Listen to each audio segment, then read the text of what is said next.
Every morning, millions of people wake up to the gentle torture of their own minds.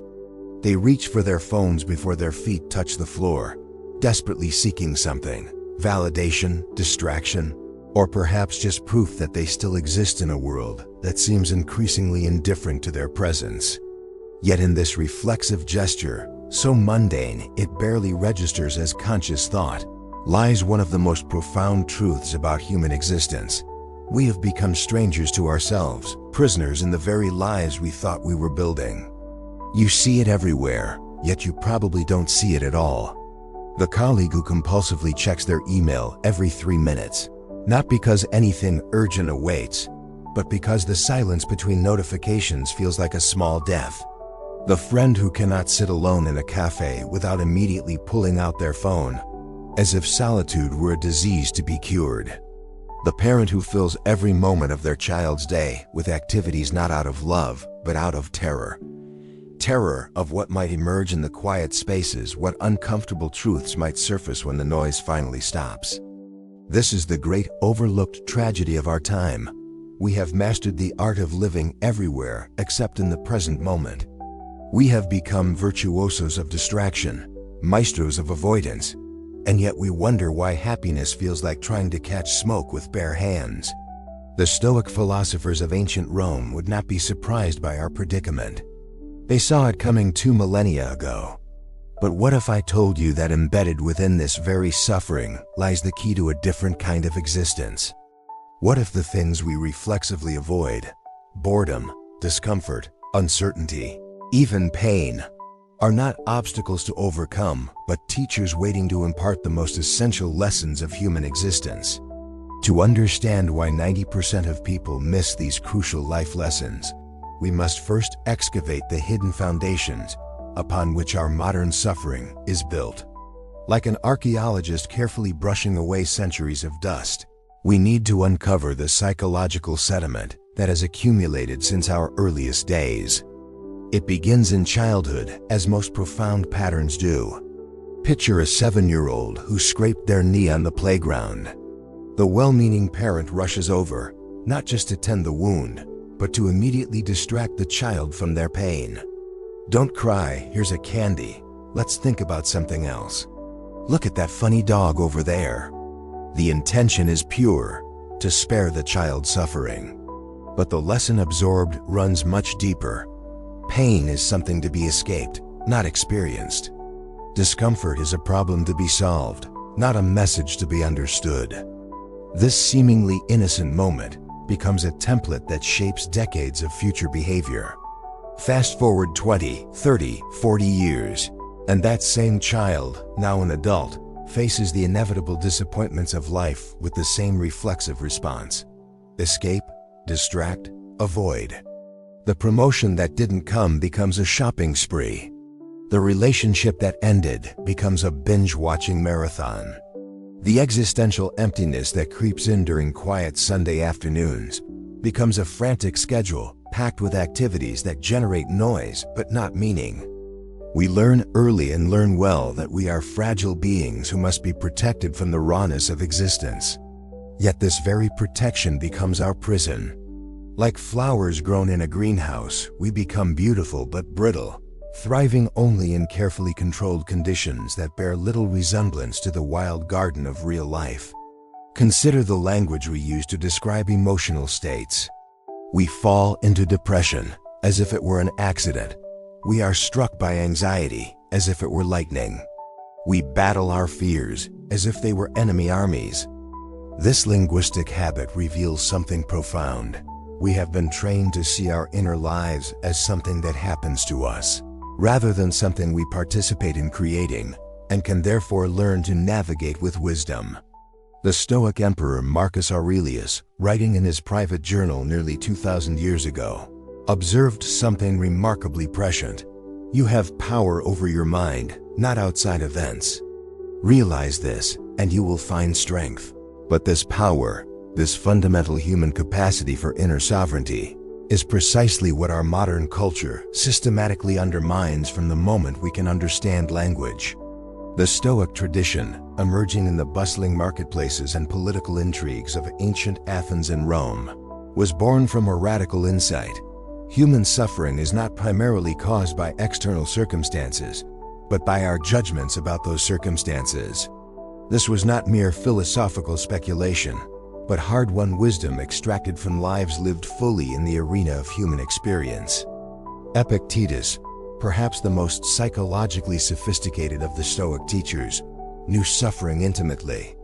Born into slavery, physically disabled, he spent his early years as property, quite literally owned by another human being.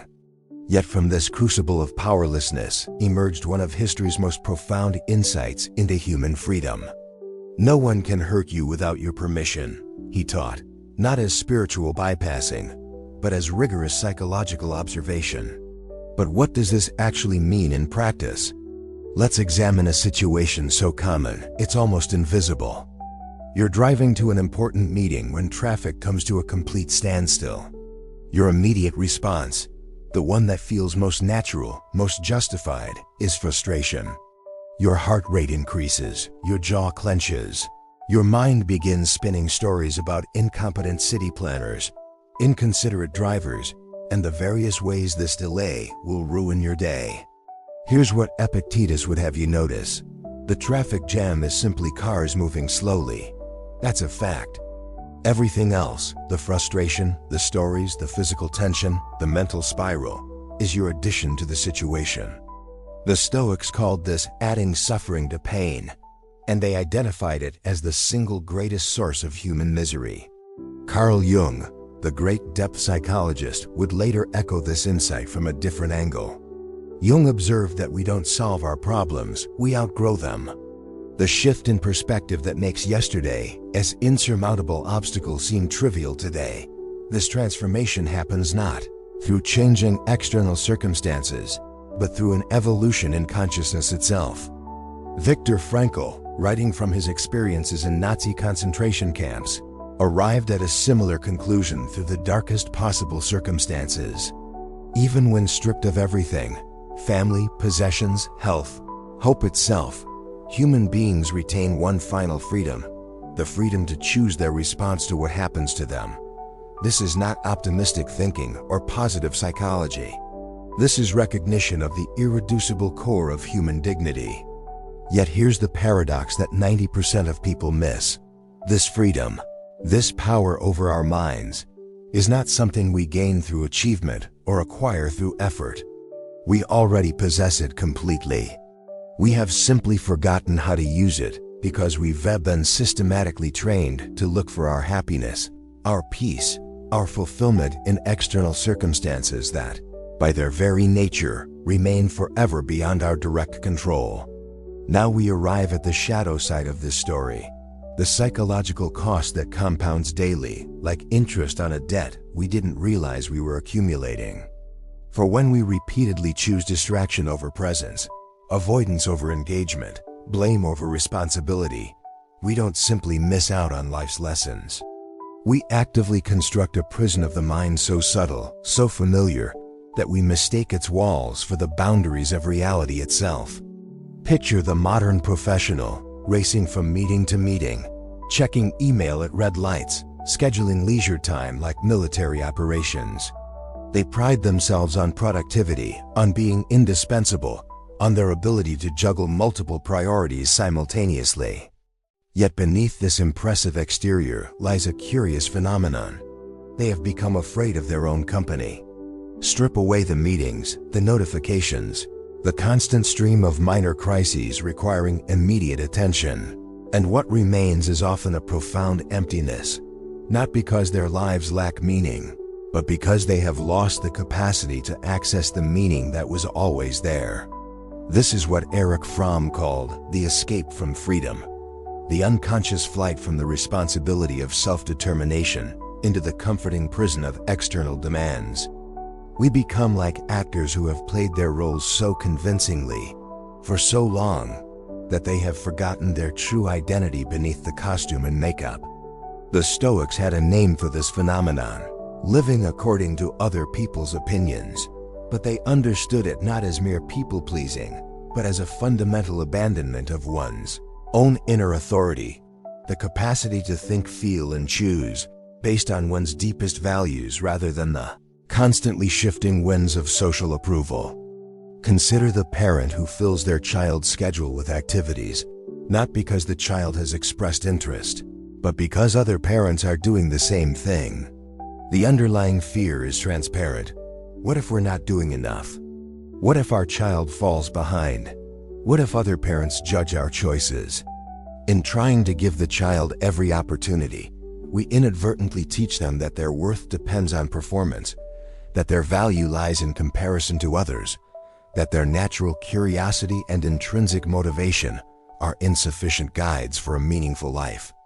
Or observe the epidemic of decision paralysis that plagues the modern consumer. Standing in a grocery store aisle, faced with 47 varieties of breakfast cereal, we experience what psychologists call choice overload. But the real problem is not the number of options, it's that we have lost trust in our ability to choose wisely.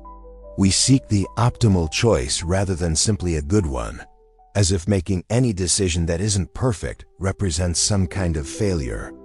This perfectionism is actually a sophisticated form of procrastination, a way of avoiding the fundamental responsibility of living consciously. For to live consciously means to accept that we will make imperfect choices with incomplete information, and that this is not a bug in the system of human existence, it's a feature. The price we pay for this unconscious living manifests in countless subtle ways. Anxiety becomes our constant companion, because we're always mentally living in a future that doesn't exist, worrying about problems we cannot solve with the information we currently possess.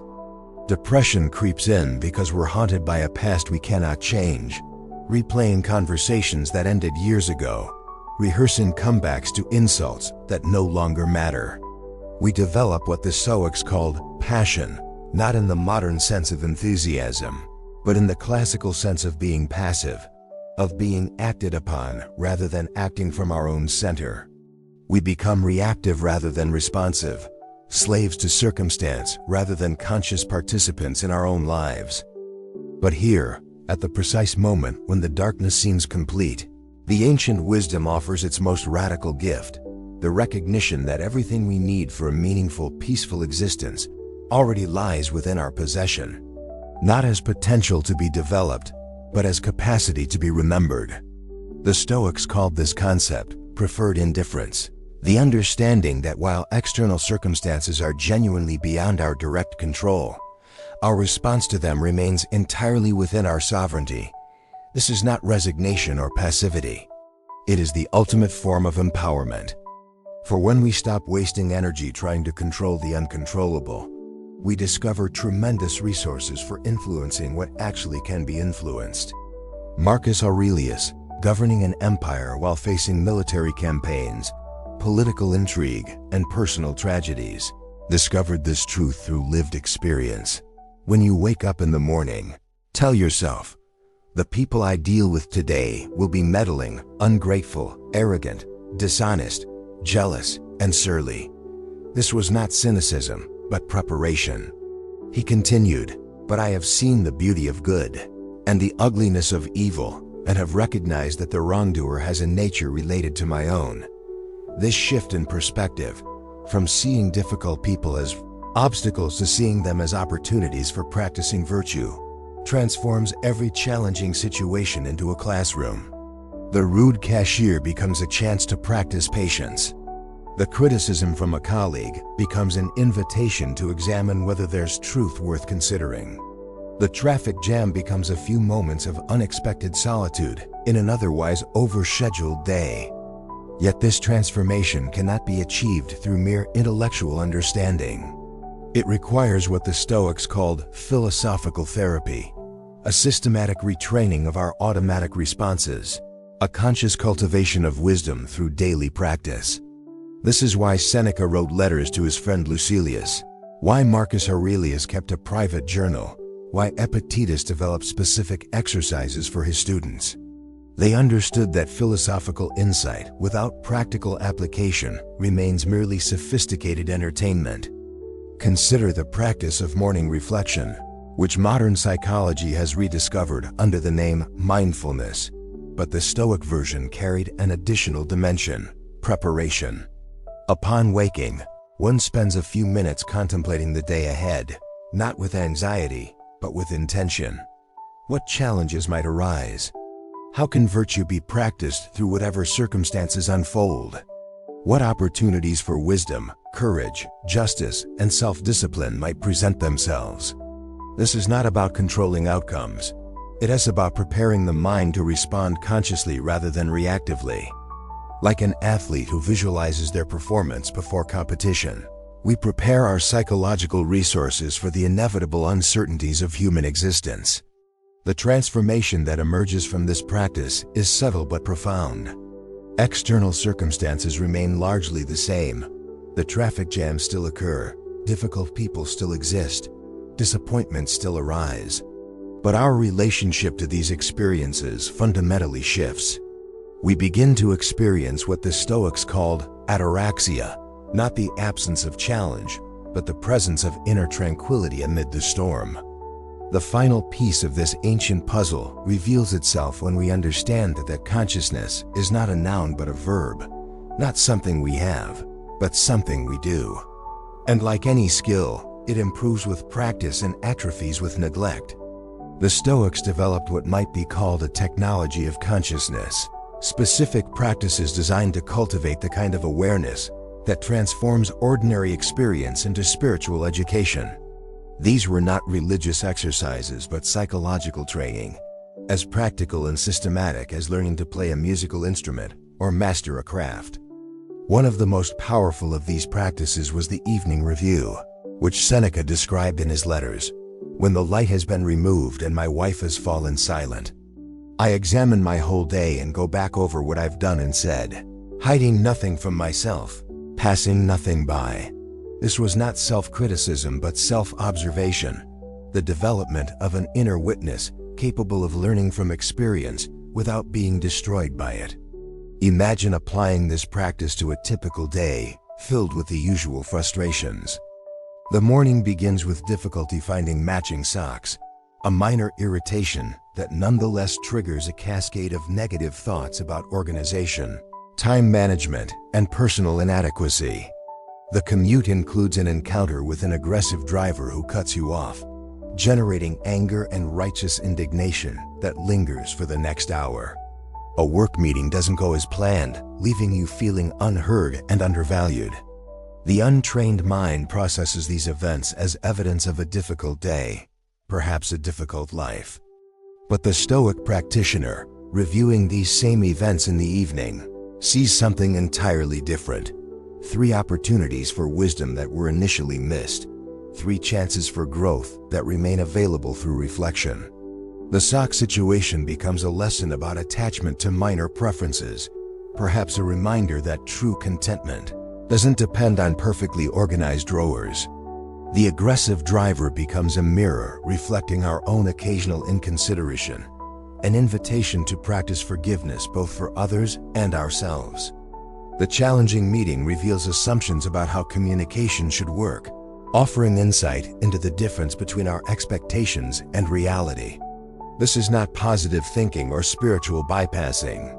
It is the development of what modern psychology calls metacognition, the ability to think about thinking, to observe our mental processes without being completely identified with them. The Stoics understood that this capacity for self-observation was the foundation of all psychological freedom. But perhaps the most radical aspect of Stoic practice is its insistence that virtue, the cultivation of wisdom, justice, courage, and self-discipline, is not only possible but is actually the natural human state. We are not trying to become something we're not. We're trying to remember what we already are beneath the accumulated layers of unconscious conditioning. This remembering happens gradually through countless small moments of choosing consciousness over automation, presence over distraction, responsibility over blame. It's like learning to use a muscle that has been neglected at first. The effort feels awkward and unsustainable, but with practice, it becomes second nature. The person who has cultivated this kind of conscious living moves through the world differently. They still experience disappointment, but they're not disappointed by their disappointment. They still encounter difficult people, but they're not controlled by the need for those people to be different. They still face uncertainty, but they're not paralyzed by the inability to predict outcomes. They have learned what the Stoics considered the ultimate life lesson, that peace is not the absence of conflict, but the presence of inner resources adequate to whatever conflicts may arise. As we reach the end of this exploration, I want to pose a question that cuts through all the philosophical complexity to the heart of lived experience. Right now, in this very moment as you read these words, what are you avoiding? Perhaps it's the conversation you need to have with someone you love. Maybe it's the creative project you've been postponing until you have more resources, more confidence. It could be the simple act of sitting quietly with yourself for 10 minutes without any distractions, just to see what emerges in the silence. The thing you're avoiding, that's your teacher. The discomfort you're trying to escape through busyness, through entertainment, through the endless scroll of social media. That's the very sensation that, when approached with curiosity rather than resistance, reveals the next lesson in your education as a conscious human being. The Stoics understood something that modern culture has largely forgotten, that meaning is not something we find, but something we create through our responses to what we cannot control. Every moment of difficulty, every instance of uncertainty, every experience of loss or disappointment is an invitation to practice the art of living consciously. This is why Marcus Aurelius could write, even while dealing with plague, war, and personal tragedy, say to yourself in the early morning, I shall meet today inquisitive, ungrateful, violent, treacherous, envious, uncharitable men. All these things have come upon them through ignorance of real good, ill. He wasn't describing his enemies, he was describing his teachers. The life lessons that 90% of people overlook are hiding in plain sight, embedded in the very experiences we most naturally try to avoid. The boredom that teaches us to be comfortable in our own company. The failure that reveals the difference between our worth and our performance. The criticism that helps us distinguish between our identity and other people's opinions. The loss that shows us what we truly value by temporarily taking it away. These lessons are not punishments to be endured, but gifts to be unwrapped, though the unwrapping requires a kind of courage that our culture does not typically cultivate. It's the courage to be present with what is, rather than what we wish were happening. It's the courage to take responsibility for our responses, rather than waiting for circumstances to improve. It's the courage to find meaning through virtue rather than through achievement. So I leave you with this challenge, this invitation, this gentle provocation. What would your life look like if you treated every difficult moment as a curriculum designed specifically for your growth? What would shift if you approached your problems not as obstacles to overcome, but as cones to contemplate? How would your days change if you remembered, truly remembered, that you possess everything you need for peace, purpose, and genuine contentment right here, right now, exactly as you are? The ancient Stoics discovered these truths through lives fully lived in the crucible of human experience. They offer their wisdom not as dogma to be believed, but as hypotheses to be tested in the laboratory of your own existence. The only question remaining is whether you're ready to begin the experiment. Your teachers are waiting. They have been patiently present in every moment you thought you wanted to escape. They are there in the silence between your thoughts, in the pause between stimulus and response, in the space where choice lives. The curriculum of consciousness is always in session, and enrollment never closes. The question is not whether you have time for this education. Time is the only thing you actually possess. The question is whether you're ready to stop being a passive recipient of your experience and start being an active participant in your own awakening. What will you choose?